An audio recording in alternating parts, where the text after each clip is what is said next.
Now the Lord spoke to Moses and Aaron, saying, This is the ordinance of the law which the Lord has commanded, saying, Speak to the children of Israel, that they bring you a red heifer without blemish, in which there is no defect, and on which a yoke has never come.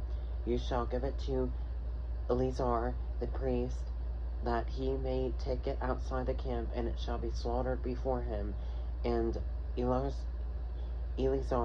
the priest shall take some of its blood with his finger, and sprinkle some of its blood 7 times directly in front of the tabernacle of meeting. Then the heifer shall be burned in his sight, its hide, its flesh, its blood, and its offal shall be burned. And the priest shall take cedar wood and hyssop and scarlet, and cast them into the midst of the fire, burning the heifer. Then the priest shall wash his clothes, he shall bathe in water, and afterward he shall come into the camp. The priest shall be unclean until evening. And the one who burns it shall wash his clothes in water, bathe in water, and shall be unclean until evening.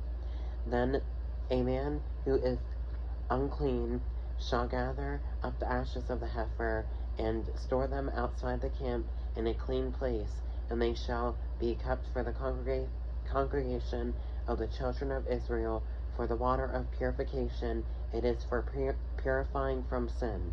And the one who gathers the ashes of the heifer shall wash his clothes and be unclean until evening. It shall be a statute forever to the children of Israel, and to the stranger who dwells among them. He who touches a dead body of anyone shall be unclean 7 days.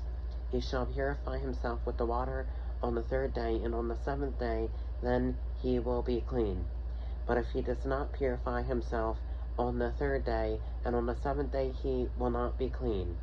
Whoever touches the body of anyone who has died, and does not purify himself, defiles the tabernacle of the Lord. That person shall be cut off from Israel. He shall be unclean, because the water of purification was not sprinkled on him.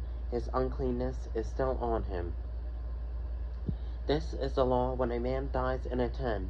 All who come into the tent, and all who are in the tent, shall be unclean 7 days, and every open vessel which has no cover fastened on it is unclean.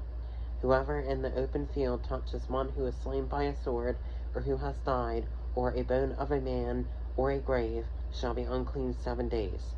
And for an unclean person they shall take some of the ashes of the heifer burnt for purification from sin, and running water shall be put on them in a vessel. A clean person shall take hyssop and dip it in the water,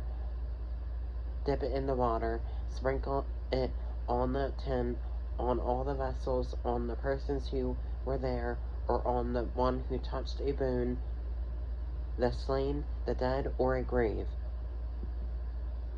The clean person shall sprinkle the unclean on the 3rd day, and on the 7th day, and on the 7th day he shall purify himself, wash his clothes, and bathe in water, and at evening he shall be clean.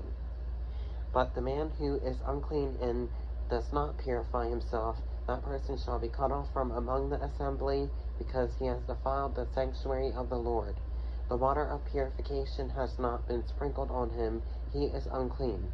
It shall be a perpetual statute for them. He who sprinkles the water of purification shall wash his clothes, and he who touches the water of purification shall be unclean until evening. Whatever the unclean person touches shall be unclean, and the person who touches it shall be unclean until evening.